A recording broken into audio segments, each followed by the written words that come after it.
வணக்கம், நான் உங்கள் தாரா. இது மை டியர் டீமன் அத்தியாயம் 151. கோபத்தில் தியாவை நெருங்கிய தீரன், என்னடி திமிரா, போகாதன்னு சொன்னா போகாத, புரியுதா என்று சொல்ல, நீ சொல்றத நான் ஏன் கேட்கணும் என்றாள் தியா. அவளது தாலி சரடை பார்த்த தீரன், கொஞ்ச நாள் பிரிஞ்சிருந்ததால மேடம்கெல்லாம் மறந்து போச்சு போல என்றவன், லீகலி உன் புருஷன்டி என்றான் தீரன்.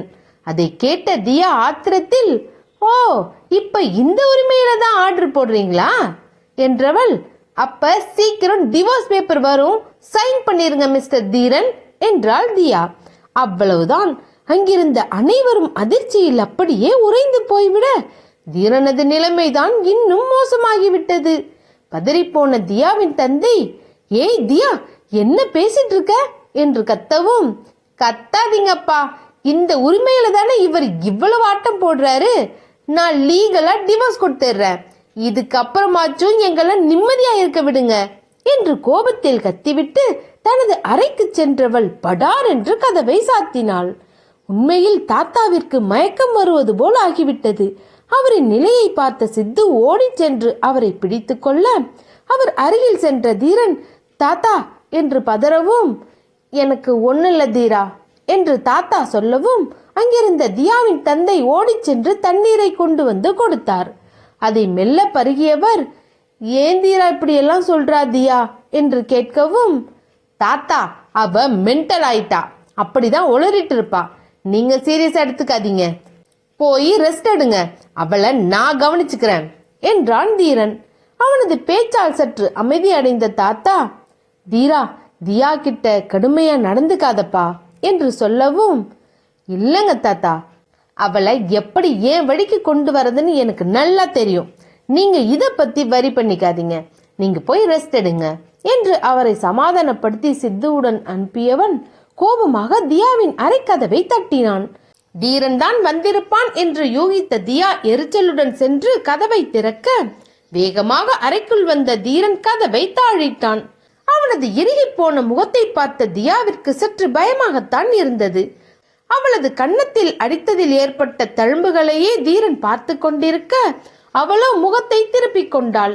அவள் அருகே சென்ற தீரன் தியாவின் கன்னத்தை லேசாக அவனது விரல் கொண்டு தொடவும், தியா பதறிக்கொண்டு அவனை விட்டு நகர தீரன் அவளை இழுத்து தன் கை வளைவுக்குள் கொண்டு வந்தான். தியாவோ, நீ என்ன பண்ற, விடு என்று கூச்சலிட, அவளது இதழில் தன் விரல் வைத்து தடுத்த தீரன் மேலும் அவனது மூச்சுக்காற்று படும் தூரம் பெண் அவளை நெருங்கி இருந்தான் தீரன். தியா பதற்றத்தில் அவனை பார்த்து விழித்தவள், இங்க எதுக்கு வந்த என்று தியா கத்தவும், அவளது இடையை வளைத்து பிடித்து தன்னோடு இறுக்கமாக அணைத்து கொண்டவன் தனது இதழ்களால் அவளது கன்னத்தை மெல்ல தீண்ட தியாவிற்கோ ஜிவ்வென்று இருந்தது. அவளது காதருகே குனிந்த தீரன், சாரிடி புனக்குட்டி என்று சொல்லவும், தியாவோ, உன் சாரியும் வேணாம், ஒண்ணு வேணாம், தயவு செஞ்சு என்னை விட்டு தூரமா போ என்று தியா கத்தவும், ஏண்டி இப்படி பண்ற, என் லவ் உனக்கு புரியலையா என்று தீரன் அவளது விழிகளை பார்த்தான். அதில் காதல், ஏக்கம், தவிப்பு, அன்பு, பாசம், ஆசை என்ற எண்ணற்ற எண்ணங்கள் நிரம்பி வழிந்தன. ஆனால் பெண்ணவளோ அதை எதையும் கண்டுகொள்ளும் நிலையில் இல்லை. என்னை விட்டுடு தீரா, எனக்கு நீயும் வேண்டாம், உன் லவ் வேண்டாம், டிவோர்ஸ் கொடுத்துரு என்று தியா அவனை பிடித்து தள்ள தீரனுக்கோ சுல்லென்று ஏறியது. தன்னை விட்டு தூரமாக விலகச் சொல்கிறாள் தியா என்பதை ஏற்றுக்கொள்ள முடியாதவனது கோபம் எல்லை கடந்தது. அவளது பின்னங்கூந்தலை இறுக்கமாக பிடிக்க தியா பயத்தில் விழித்தபடி, வலிக்குது தீரா என்றாள். அவனது கோபத்தை கட்டுப்படுத்த வழி தெரியாத தீரன் பெண்ணவளது இதழை சிறைபிடித்தான். தியா சுதாரிப்பதற்குள் அவளது செவ்விதழை வன்மையாக சாடியவன் தன்னவளது இதழ் தேனை பருக ஆரம்பித்தான். தியாவோ அவனை விட்டு விலக முயற்சித்தாள். ஆனால் அவனோ துளியும் அசையவில்லை. தன் கோபம் தீரும் வரை அவளது இதழ்களை மென்று சுவைத்த தீரன் அவனது கோபம் குறைந்த பிறகுதான் அவளை விட்டு நகர்ந்தான். அவனது இந்த அதிரடி தாக்குதலில் பெண்ணவளோ வாடிப்போன கொடியை போல் துவண்டு கீழே சரிய அவளது கூந்தலை கொத்தாக பிடித்து தூக்கியவன் தியாவின் காதருகே இன்னும் நெருக்கமாக சென்றான். அவனது மூச்சு காற்று பெண்ணவளின் மீது உரச அந்த சூடான காற்று அவளை மேலும் நடுங்க செய்தது. கோபம் கொந்தளிக்க அவளது முகத்தை பார்த்த தீரன், "ஏய், இன்னொரு தடவை விட்டு போ, டிவோர்ஸ் அது இதுன்னு உன் வாயில இருந்து வந்துச்சு" என்றவன் தன் பற்களை கடித்து கொண்டே அவளை பார்த்து கொண்டே இருக்கவும் தியா உண்மையில் பயந்துதான் போய்விட்டாள். தியா எச்சிலை விழுங்கியபடி அவனை பார்க்க அவளது அந்த பார்வை தீரனை மேலும் சுட்டது. கோபத்தில் தான் என்ன செய்கிறோம் என்று தெரியாமல் பித்து பிடித்தவன் போல் தான் நடந்து கொண்டிருப்பதை உணர்ந்த தீரன் அவள் முடியில் இருந்து கையை எடுத்தான். தன் கைகளை மடக்கி அருகில் இருந்த சுவற்றில் வேகமாக குத்தவும் தியா பயந்து கத்திவிட்டாள். அவன் குத்தியதில் அந்த சுவரே சிதைந்து விட்டது. அப்படி இருக்க அவன் கை மட்டும் என்னவாக இருக்கும்? தீரனது கையில் இருந்து உதிரம் வழிய அவளை பார்த்த தீரன், "ஏண்டி இப்படி உயிரோட என்ன சாவடிக்கிற? இப்படி பார்க்காதடி ப்ளீஸ்" என்றவன் பூனைக்குட்டி என்று அவளை தொடவர அவனது ரத்தம் சொட்டும் கைகளை பார்த்த தியா பயந்து, "வேணாம், என்னை எதுவும் பண்ணிராத" என்று அழ ஆரம்பிக்க அவளை விட்டு நகர்ந்தான் தீரன். தீரனின் அந்த அரக்க குணத்தை கண்ட பெண்ணவளோ மேலும் பயந்துதான் போனாள். அவளது அரண்ட முகத்தை பார்த்த தீரன் அதற்கு மேல் அங்கிருக்க வேண்டாம் என்று நினைத்து அங்கிருந்து வெளியே வந்துவிட தியா அப்படியே சுவற்றில் சாய்ந்தபடி சரிந்தாள். இன்னும் தீரனுக்குள் இருந்த அந்த மிருக குணம் துளியும் குறையவில்லை என்பதை மீண்டும் நிரூபித்து சென்று விட்டான் தீரன். அதை நினைத்த தியாவிற்கு மேலும் அழுகையும் ஆத்திரமாக வந்தது. அறையிலிருந்து வெளியே வந்த தீரன் உடைந்து போய் உட்கார்ந்து விட்டான்.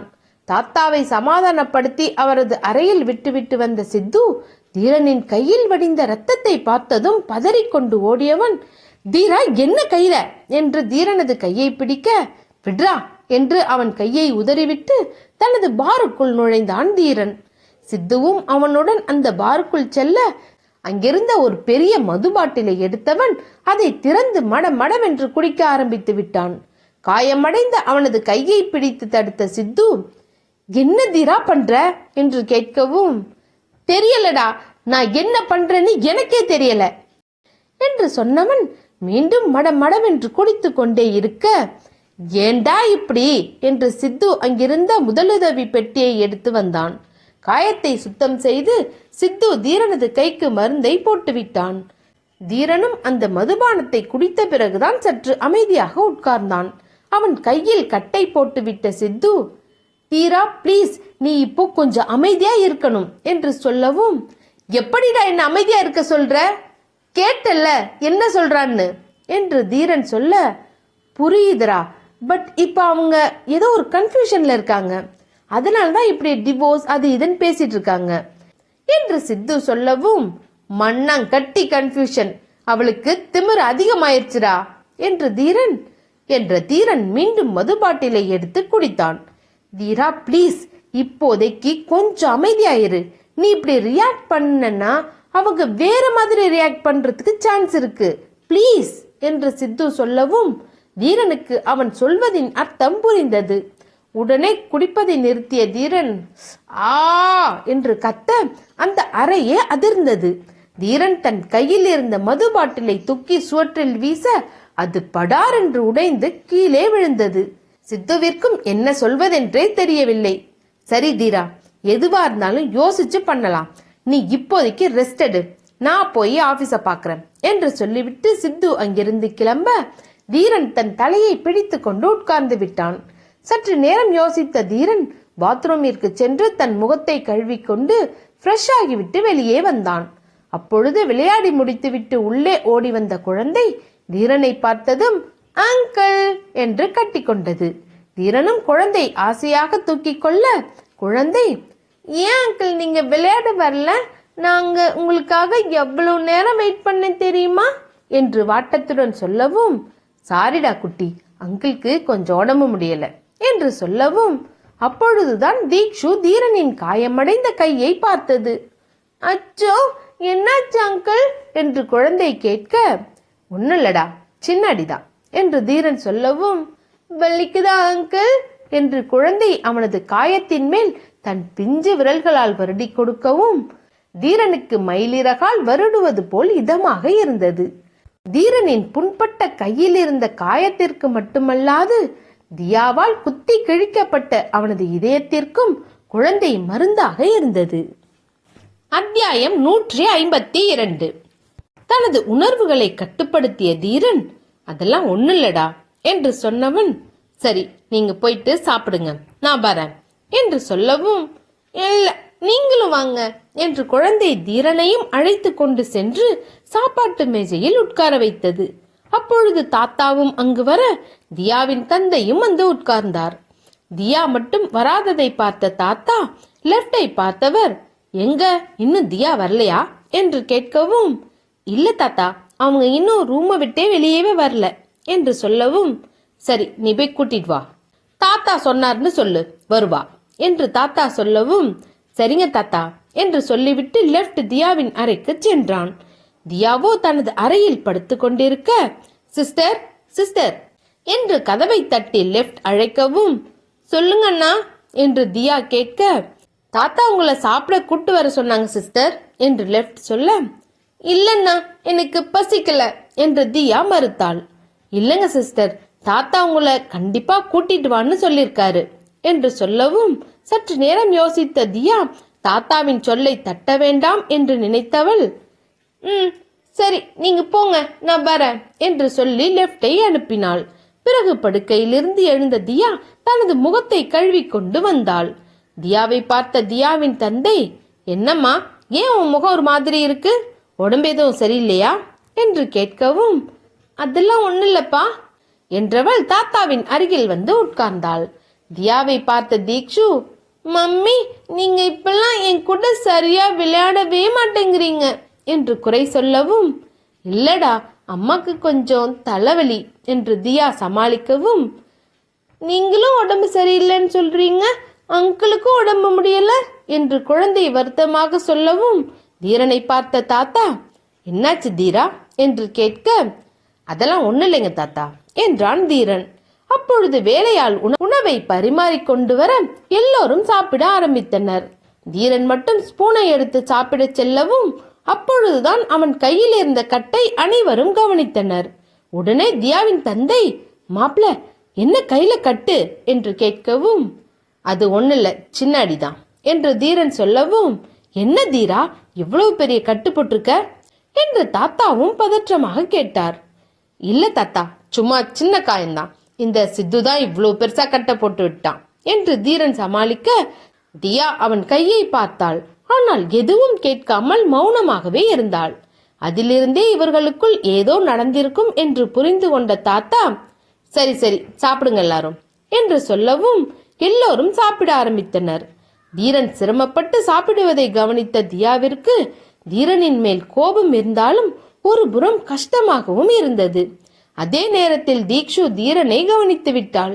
அவன் கஷ்டப்படுவதை புரிந்து கொண்ட தீக்ஷு, அங்கிள் உங்களுக்கு ஸ்பூனால எடுத்து சாப்பிட கஷ்டமா இருக்கா என்று கேட்கவும், அதெல்லாம் ஒண்ணு இல்லடா கண்ணா என்று தீரன் சொல்ல, இருங்க உங்களுக்கு நானே ஒட்டி விடுறேன் என்று சொல்லிய குழந்தை அவன் தட்டில் இருந்த உணவை எடுத்து தீரனுக்கு ஊட்டவும் தீரனின் கண்கள் கலங்கின.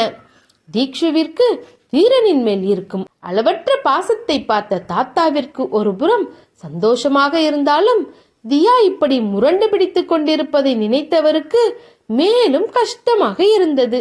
அவரால் அதற்கு மேல் சாப்பிட முடியாமல் அங்கிருந்து எழுந்து சென்றார். அவரை பார்த்த தியாவின் தந்தை, என்ன பாதியிலே எழுந்துட்டீங்க என்று கேட்க, இல்லைங்க இதுக்கு மேல என்னால சாப்பிட முடியல என்று தாத்தா சொல்லவும், தாத்தா நீங்க டேப்லெட்லாம் போடணும், சாப்பிடுங்க என்றான் தீரன். தியாவை பார்த்த தாத்தா, அதெல்லாம் போட்டு என்னத்துக்கு என்று சலித்து கொண்டு அங்கிருந்து சென்றுவிட தீரனுக்கோ குற்ற உணர்ச்சியாக இருந்தது. தியாவிற்கும் தாத்தா தன்னால் தான் கவலையுடன் செல்கிறாரோ என்று யோசித்த அவளும் சரியாக சாப்பிடாமல் அங்கிருந்து சென்று விட்டாள். அவளை பார்த்த தியாவின் தந்தை, ஏமா நீயாச்சும் சாப்பிட்டு போயேமா என்று சொல்ல, இல்லப்பா எனக்கு போதும் என்று சொல்லிவிட்டு தனது அறைக்கு சென்று விட்டாள். தியாவின் தந்தை தீக்ஷு தீரனுக்கு ஊட்டி விடுவதை ஆசையாக பார்த்து கொண்டிருந்தார். எல்லோரும் சாப்பிட்டு முடித்ததும் தியாவின் தந்தை ஒரு பிளேட்டில் உணவை வைத்தவர் அதை எடுத்துக்கொண்டு தியாவின் அறைக்கு செல்ல, தியா தனது பால்கனியில் போய் நின்று கொண்டிருந்தாள். தியாமா என்று அவர் அழைக்கவும் அவரை திரும்பி பார்த்த தியா, சொல்லுங்கப்பா என்று கேட்க, அம்மாடி ஏம்மா சாப்பிடாம வந்துட்ட என்று கேட்கவும், இல்லப்பா பசி இல்லை என்று தியா சொல்ல, பசியெல்லாம் இருக்குது, மனசுதான் உனக்கு சரியில்லை என்றவர், ஏம்மா நீ இப்படி இருக்க, என்னம்மா இதெல்லாம் என்று கேட்க, எதெல்லாம் என்றாள் தியா. இன்னைக்கு என்னம்மா இவ்வளோ பேசிட்டியே என்று கேட்கவும், நான் எங்க ஃபியூச்சருக்காக பேசினப்பா என்று தியா சொல்லவும், இல்லம்மா இது உன் எதிர்காலத்துக்காக பேசின மாதிரி இல்லை, நீ போய் டிவோர்ஸ் அது இதுன்னெலாம் கேட்குறியே, இதெல்லாம் சொல்லலாமா தியா என்று பொறுமையுடன் கேட்கவும், இல்லப்பா நான் டிவோர்ஸ் கேட்டது தான் நல்லதுன்னு நினைக்கிறேன், அப்படி நான் டிவோர்ஸ் கொடுக்கலன்னா உரிமை அது இதுன்னு தீக்ஷுவும் என்னையும் நிம்மதியாவே இருக்க விட மாட்டாங்க என்று தியா சொல்லவும், அம்மாடி இப்படியெல்லாம் சொல்லாதம்மா, உன் புருஷன் உன் மேலையும் குழந்தை மேலையும் எவ்வளவு பாசம் வச்சிருக்காருன்னு என்னை விட உனக்கு நல்லாவே தெரியும் என்று அவர் சொல்லவும், அப்பா அவர் வச்சிருக்கிறதுக்கு பேரு பாசம் இல்லப்பா, அது பேரு வெறி, நாங்க அவர் கூடவே இருக்கணும்னு நினைக்கிறாரு, ஆனா எங்களோட சந்தோஷத்தை பத்தி அவர் கொஞ்சம் கூட நினைக்கல, நாங்க நிம்மதியா இருக்கணும்னு அவர் யோசிக்கிறதே இல்லை என்று தியா சொல்லவும், இதற்கு மேல் இவளிடம் பேசுவது வேலைக்காகாது என்று உணர்ந்தவர், சரி விடு, இப்போ உன்கிட்ட நான் என்ன சொன்னாலும் அது உன் மண்டைக்குள்ள ஏறாது, இங்க வா என்று அவள் கையை பிடித்து அழைத்து வந்து மெத்தையில் உட்கார வைத்தார். அப்பாவுக்காக சாப்பிடுமா என்று சொல்லவும், இல்லப்பா வேணாம் என்று தியா சொல்லிக் கொண்டிருக்க, அப்பொழுது தீக்ஷுவும் தீரனும் உணவு தட்டுடன் அவளது அறைக்குள் வந்தனர். அவர்களை பார்த்த தியாவின் தந்தை, தீக்ஷு வாங்கடா அம்மா உள்ள வாங்க, வாங்க மாப்ள என்று சொல்லவும், இல்ல தீக்ஷுதான் என்று தீரன் தயங்கவும், நீங்க வாங்க என்று சொன்னவர் அவர் வைத்திருந்த உணவு தட்டை எடுத்துக்கொண்டு அங்கிருந்து வெளியே செல்ல எத்தனிக்க, பா அந்த சாப்பாட்டை கொடுங்க என்று தியா கேட்க, இல்லம்மா நான் போய் பெரியவருக்கு சாப்பாடை கொடுத்துட்டு வந்துடுறேன், பாவம் அவரும் மாத்திரெல்லாம் போடணும் சாப்பிடாம இருக்காரு என்று சொல்லிவிட்டு அவள் கையில் இருந்த அந்த பிளேட்டை பிடுங்கிக் கொண்டு வெளியே சென்று விட்டார். தியாவின் மடியில் வந்து அமர்ந்த தீக்ஷு, மம்மி நீங்க ஏன் சாப்பிடாம வந்துட்டீங்க என்று கேட்கவும், இல்லடா அம்மாக்கு பசிக்கல என்று தியா சொல்ல, இல்ல நீங்க சாப்பிட்டு தான் ஆகணும், சாப்பிடலன்னா வயிறு வலிக்கும்னு சொல்லுவீங்கல்ல என்று சொல்லிய தீக்ஷு தீரனின் கையில் இருந்த உணவு பிளேட்டை வாங்கி தியாவிற்கு ஊட்டிவிட வந்தது. தீரனை பார்த்த தியா கோபத்தில், தீக்ஷு சொன்ன கேளு என்று அதட்டவும் குழந்தையின் முகம் சட்டென வாடிப்போக தீரனும் கடுப்பாகிவிட்டான். ஏய் குழந்தை எவ்வளவு பாசமா வந்து கொடுக்கிறா, எதுக்காக அப்படி கத்துற என்று தீரன் கேட்க குழந்தை இருவரையும் பார்த்து விழிக்கவும், தயவு செஞ்சு தீக்ஷுக்காக சாப்பிடு என்று தீரன் தன் கோபங்களை எல்லாம் அடக்கி கொண்டு சொல்லவும் தியா தீக்ஷுவிற்காக சாப்பிட ஆரம்பித்தாள். தியா சாப்பிட ஆரம்பித்ததும் குழந்தை அங்கிருந்து சென்றுவிட தீரன் செல்வதா வேண்டாமா என்று யோசித்துக் கொண்டிருந்தான். அப்பொழுது தியாவிற்கு விக்கல் வந்துவிட அவளை பார்த்த தீரன் என்ன செய்வது என்று தெரியாமல் அங்கும் இங்கும் தேடினான். அங்கிருந்த தண்ணீர் ஜாடியிலிருந்து தண்ணீரை ஒரு கிளாஸில் ஊற்றிக்கொண்டு வந்த தீரன் தியாவிடம் கொடுக்கவும் அவளோ விக்கிக் கொண்டே வாங்காமல் அவனையே பார்த்து கொண்டிருந்தாள். மேடம் என் கையால தண்ணி கூட குடிக்க மாட்டீங்களா என்ன என்று கேட்கவும் அவளோ விக்கிக் கொண்டே திமிராக ஆமா என்று சொல்லிய தியா அவனை பார்த்து முறைத்தாள். இப்போ இந்த தண்ணிய நீயே குடிச்சா ஓகே, இல்ல இந்த தண்ணிய நான் குடிச்சிட்டு அதை அப்படியே இங்கே டிரான்ஸ்ஃபர் பண்ணிடுவேன், பாக்குறியா என்று தீரன் அவளை பார்த்து கண்ணடிக்க தியாவோ ச்சே என்றாள். அந்த கிளாஸில் உள்ள தண்ணீரை குடித்த தீரன் விக்கிக் கொண்டே நிற்கும் தியாவை நெருங்க தியாவின் விழிகளோ பெரிதாக. அத்தியாயம் 153. தன்னை நெருங்கும் தீரனை பார்த்து விழித்தவளது கால்கள் 2 அடிகள் பின்னே சென்று சுவற்றை முற்றிக்கொண்டு நின்றன.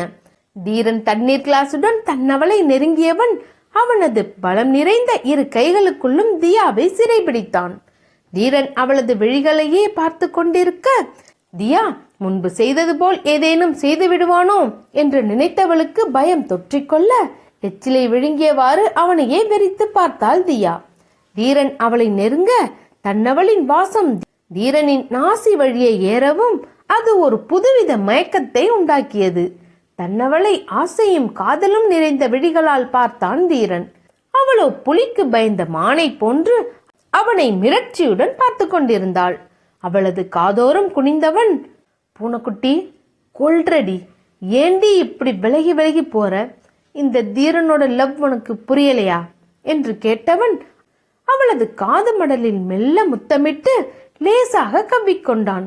தியாவோ அவனது முகத்தை தன் கைகளால் தள்ளிவிடவும் அவள் கையை பிடித்து கொண்ட தீரன் அவளது கன்னத்தோடு தன் கன்னத்தை உரச தியாவின் உடலும் சிலிர்த்தது.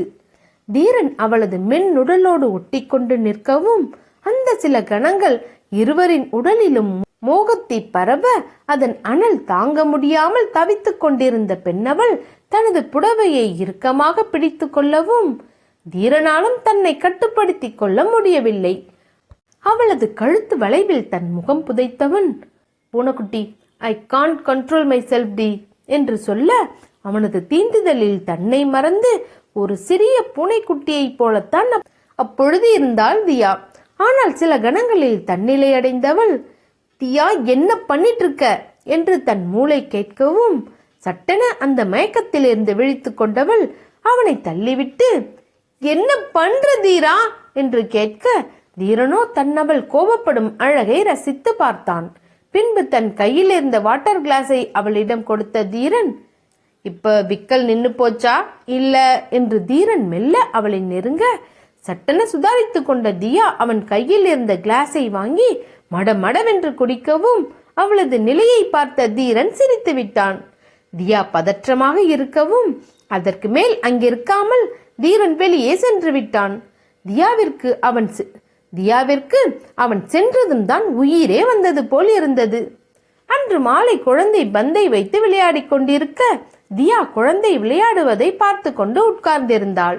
அப்பொழுது அங்கு வந்த தாத்தா தியாவை பார்த்துவிட்டு அவளிடம் வந்தவர், என்னம்மா தியா, குழந்தை விளையாடுறாளா என்று கேட்கவும், ஆமாங்க தாத்தா என்று தியா சொல்ல, உன்கிட்ட கொஞ்சம் பேசலாமாமா என்று கேட்க, ஐயோ தாத்தா, ஏன் இப்படிலாம் கேட்குறீங்க, சொல்லுங்க என்றாள் தியா.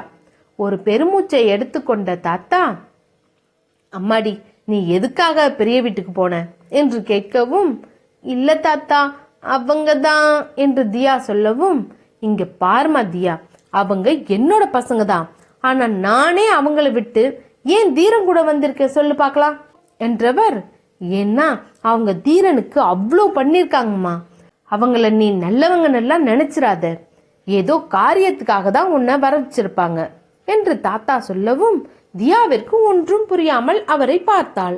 உனக்கு குழப்பமா தான் இருக்கும் தியா, ஆனா போக போக நீயே எல்லாத்தையும் புரிஞ்சுக்குவ என்றவர், சரிம்மா, இனிமே கொஞ்சம் ஜாக்கிரதையா இரு என்று சொல்லிவிட்டு அங்கிருந்து தாத்தா சென்றுவிட அதை பற்றியே யோசித்துக் கொண்டு உட்கார்ந்திருந்தாள் தியா. அப்பொழுது குழந்தை விளையாடி கொண்டிருந்த பந்து அங்கிருந்த ஷட்டருக்குள் சென்று விழவும் குழந்தை, அம்மா பால் அங்கு போயிடுச்சு என்று சொல்லிவிட்டு அந்த ஷட்டரை நோக்கி ஓடியது. அதை பார்த்த தியாவோ, தீக்ஷு நில்லு, நான் வந்து எடுத்து தரேன் என்று சொல்லியபடி அவளும் குழந்தையின் பின்னாலேயே சென்றாள்.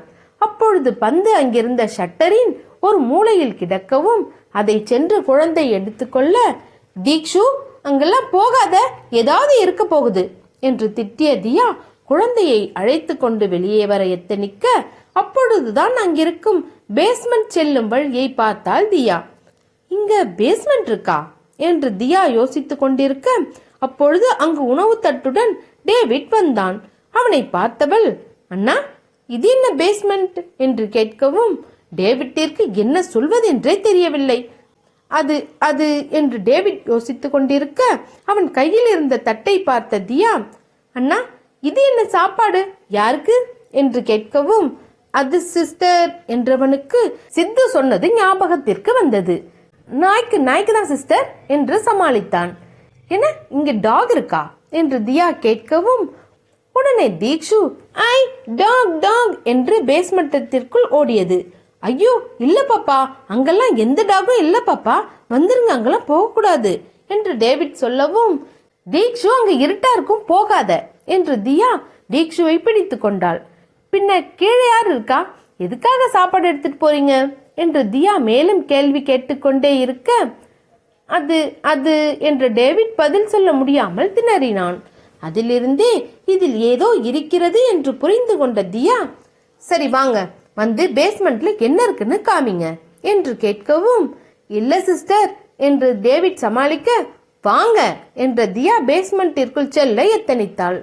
போகாதீங்க சிஸ்டர், பாஸ்க்கு தெரிஞ்சா அவ்வளவுதான் என்று டேவிட் சொல்லவும், உங்க பாஸை நான் பார்த்துக்கிறேன் என்ற தியா உள்ளே செல்லவும், உள்ள ஒரே டஸ்டா இருக்குமா, பாப்பாக்கு ஒத்துக்காது என்றான் டேவிட். சற்று நேரம் யோசித்த தியா, சரி அப்ப கீழே என்னதான் இருக்கு, நீங்களாவது சொல்லுங்க என்று கேட்கவும், அங்க ஒன்றும் இல்லை சிஸ்டர், எல்லாம் உடைஞ்சு போன திங்ஸ், அப்புறம் தேவையில்லாத புக்ஸ், அது இதுன்னு தான் இருக்கு என்று சொல்லவும், அப்புறம் ஏன் நீங்க சாப்பாடு தட்டை எடுத்துட்டு இங்க வந்தீங்க என்று தியா மடக்கி மடக்கி கேட்டாள்.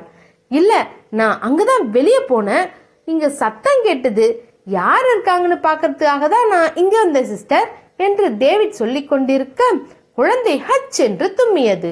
உடனே டேவிட், ஐயோ பாருங்க சிஸ்டர், குழந்தைக்கு டஸ்ட் ஆகல, தும்ம ஆரம்பிச்சிட்டா என்று சொல்லவும், ஐயோ தீக்ஷு வந்துரு என்று குழந்தையை அழைத்து கொண்டு தியா வெளியே சென்றதும் தான் டேவிட்டிற்கு உயிரே வந்தது.